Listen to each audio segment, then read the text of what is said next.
Hello বন্ধুরা, কেমন আছেন সবাই? আজ আমরা দেখব উত্তরপ্রদেশের এক ছোট গ্রামের ভয়াবহ গল্প, যেখানে মেয়ের জন্ম ছিল অভিশাপের সমান। এই গ্রামের বেশিরভাগ মানুষ চৌধুরী আজমের সিংয়ের ইটের ভাটায় দিনমজুরি করে পেট চালাত। এই গ্রামে বাস করত ধনোয়া নামে ৪৫ বছর বয়সী এক অবিবাহিত শ্রমিক। বিয়ের আশা সে ছেড়েই দিয়েছিল, কিন্তু একদিন গ্রামের পুরোহিত তার জন্য এক মেয়ে খুঁজে আনেন। তার নাম ভৌরি, বয়স প্রায় ২১ থেকে ২২ বছর। গ্রামের লোকে বলতো ভৌরি খুবই হতভাগ্য। এর কারণও ছিল অদ্ভুত। তার ৩টি বিয়ে ঠিক হলেও প্রতিবার বর মারা গেছে। এই গল্পের আসন কালো দিকটি লুকিয়েছিল গ্রামের ৫ জন প্রভাবশালী লোকের মধ্যে। চৌধুরী আজমের সিং, গ্রামের সবচেয়ে বড় জমিদার; স্বরূপ, চৌধুরীর ম্যানেজার এবং গুন্ডা; গ্রামের পণ্ডিত, ধর্মীয় ভণ্ডামি ও তন্ত্রমন্ত্রের আড়ালে যে নারী লুণ্ঠন করত; গ্রামের লালা, দোকানদার, যে ধারে জিনিস দিত আর বদলে মহিলাদের দিকে খারাপ নজর দিত; গ্রামের ডাক্তার, যাকে মানুষ ভগবান মানত, কিন্তু সে ছিল মানবতার সবচেয়ে বড় অপরাধী; চৌধুরীর ২ ছোট ভাই, দয়া এবং গোপাল, যারা ছিল গ্রামের চিহ্নিত বদমাশ। তারা তাদের বড় ভাইয়ের ওপর ক্ষিপ্ত ছিল, কারণ ধনোয়ার মতো একজন শ্রমিককে এত সুন্দরী মেয়েকে বিয়ে করতে দেওয়া হয়েছে। ভৌরির বিয়ের রাতে যখন পুরো গ্রাম ভোজ নিয়ে ব্যস্ত, তখনই চৌধুরীর এই ২ ভাই এক ভয়ঙ্কর কাজ করে। তারা গ্রামের এক মানসিকভাবে অসুস্থ মেয়ে বসন্তীকে ভুলিয়ে জঙ্গলে নিয়ে যায় এবং তার উপর চরম নারকীয়তা চালায়। এরপর সত্য ফাঁস হওয়ার ভয়ে তাকে নির্মমভাবে হত্যা করে নদীতে ফেলে দেয়। তারা ভেবেছিল এই ঘটনাও চাপা পড়ে যাবে, তো এটি ছিল খুন যা চাপা দেয়া সম্ভব ছিল না। পরের দিন চৌধুরী তার ভাইদের অনুতাপ করানোর জন্য মন্দিরে নিয়ে গিয়েছিল।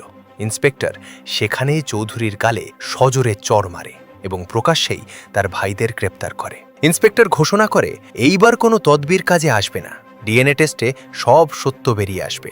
এরপর থানায় চৌধুরীর ভাইদের উপর এমন অত্যাচার চালানো হলো যে তারা সব দোষ স্বীকার করে নিল। চৌধুরীর উকিল সাপ জানিয়ে দিল জামিন পাওয়া অসম্ভব, তবে সেটিং করতে মোটা টাকা লাগবে। তখন গ্রামের পণ্ডিত চৌধুরীকে বুদ্ধি দিল, চিন্তা করো না, শ্রমিকদের মজুরি কেটে নাও।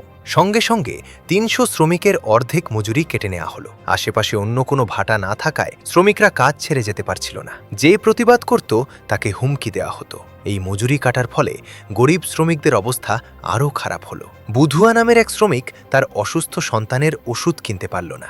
বাধ্য হয়ে তার স্ত্রী মালতী সন্তানের চিকিৎসার জন্য গ্রামের ডাক্তারের সাথে শুতে বাধ্য হলো। পরের দিন ধনোয়া নিজেই তার বকেয়া মজুরি চাইতে চৌধুরীর কাছে গেল।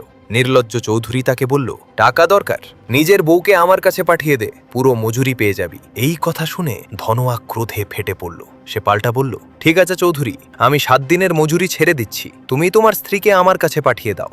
এই জবাবে চৌধুরী ক্ষিপ্ত হয়ে তার গুন্ডাদের দিয়ে ধনোয়াকে নির্মমভাবে পেটালো। গুরুতর আহত ধনোয়া কোনো মততে বেঁচে ফিরল। এরপর ঘর থেকে বিতাড়িত এবং একা হয়ে যাওয়া ভৌরির জীবন আরও কঠিন হল। কাজ খুঁজতে সে চৌধুরীর ভাটায় গেল, কিন্তু সেখানে ম্যানেজার সরব এবং অন্যান্য শ্রমিকদের শকুন দৃষ্টি তার শরীরের ওপর লেগে থাকত। ঠিক এই সময় মুম্বাই থেকে এক যুবক গ্রামে এলো, যে শ্রমিকদের নিয়ে একটি ডকুমেন্টারি বানাচ্ছিল। তার দেখভালের দায়িত্ব দেওয়া হলো। ভৌরিকে শুটিং শেষে ভারী বৃষ্টির মধ্যে যুবককে বিদায় জানাতে গিয়ে তারা ভিজে গেল এবং অন্ধকারে একে অপরের ঘনিষ্ঠ হলো। কিন্তু সরবের লোক এই দৃশ্য দেখে ফেলে। পরের দিন এই খবর গ্রামে আগুনের মতো ছড়িয়ে পড়ল। ৫ প্রভাবশালী লোক ক্ষেপে উঠল। যুবককে প্রকাশ্যে মারধর করা হলো এবং পঞ্চায়েতে ভৌরির ওপর চরিত্রহীনতার অভিযোগ আনা হলো। ধনোয়াও সেখানে ছিল এবং সে ভৌরির ওপর রাগ ছেড়ে বলল, তুমি আমাকে ধোঁকা দিয়েছ, আমাদের সব সম্পর্ক শেষ। স্বামী এবং গ্রামের সমর্থন হারিয়ে ভৌরি এখন সম্পূর্ণ একা। দিনের পর দিন অপমান সহ্য করার পর সে সেই পথই বেছে নিল যে পথে গ্রাম তাকে ঠেলে দিচ্ছিল। শেষে চৌধুরী ও তার চামচাদের কাছে বার্তা পাঠালো, আমি তাই করব যা তোমরা চাও, তবে আমার দাম বাকি মেয়েদের চেয়ে ৭ গুণ হবে। রাতে ৫ প্রভাবশালী লোক একে একে ভৌরির বাড়িতে পৌঁছালো। নিলাম শুরু হলো এবং সবচেয়ে বেশি টাকা দিয়ে একজন ভৌরির সাথে সেই ঘৃণ্য ব্যবসা শুরু করলো। ভৌরি এখন আর গ্রামের হতভাগ্য নয়, সে গ্রামের সবচেয়ে দামি নারী। ডাক্তার থেকে পুরোহিত, চৌধুরী থেকে শ্রমিক, সবাই তার শরীর ব্যবহার করতে শুরু করলো। যে নারী তার অধিকারের জন্য লড়াই করত, সেই নারী এখন পুরো গ্রামের লালসার শিকার। ওদিকে চৌধুরীর দুর্ভাগ্যের শেষ হয়নি। টাকা দেওয়ার পরও বিচারকের বদলি হলো এবং চৌধুরীর টাকা জলে গেল। উকিল নতুন বুদ্ধি দিল, বাসন্তীর ঠাকুরমার সঙ্গে আপোষ করতে, যাতে তিনি মামলা তুলে নেন। চৌধুরী ভারাক্রান্ত মনে ঠাকুরমার কাছে গেলে এক ভয়াবহ সত্য জানতে পারে। ঠাকুরমা বলেন, বাসন্তী তোমারই মেয়ে ছিল। আসলে বহু বছর আগে চৌধুরীর একটি অবৈধ সম্পর্ক ছিল এবং তা থেকেই বাসন্তীর জন্ম। এই সত্য জেনে চৌধুরী ভেঙে পড়ল এবং মানসিক চাপে তার মৃত্যু হল। চৌধুরীর মৃত্যুর পরও গ্রামের নোংরামি বন্ধ হল না। এর মধ্যেই ডাক্তারের মেয়ে অসুস্থ হয়ে পড়ল। গোপনে পরীক্ষা করে জানা গেল যা তার এইডস হয়েছে। রাগে ডাক্তার তার মেয়েকে মারধর করে জানতে চাইল কার সাথে তার সম্পর্ক ছিল। মেয়েটি তার বাবার সহকারী মনুর নাম বলল। মনুকে পেটানো হলে সে স্বীকার করল সেও ভৌরীর কাছে যেত। এই নাম শুনে ডাক্তারের মুখ ফ্যাকাশে হয়ে গেল। সে নিজেও তো ভৌরীর কাছে গিয়েছিল। অর্থাৎ ভৌরী এখন মৃত্যুর কারণ হয়ে উঠেছে। ধীরে ধীরে পুরো গ্রামে মৃত্যুর মিছিল শুরু হলো। নারী পুরুষ সবার শরীর খারাপ হতে লাগলো। মিডিয়াতে খবর পৌঁছালো যে গ্রামে মহামারী ছড়িয়ে পড়েছে। 100টিরও বেশি লাশের পরীক্ষা করে এইডস সংক্রমণ নিশ্চিত হলো। গ্রাম জুড়ে হাহাকার শুরু হলো।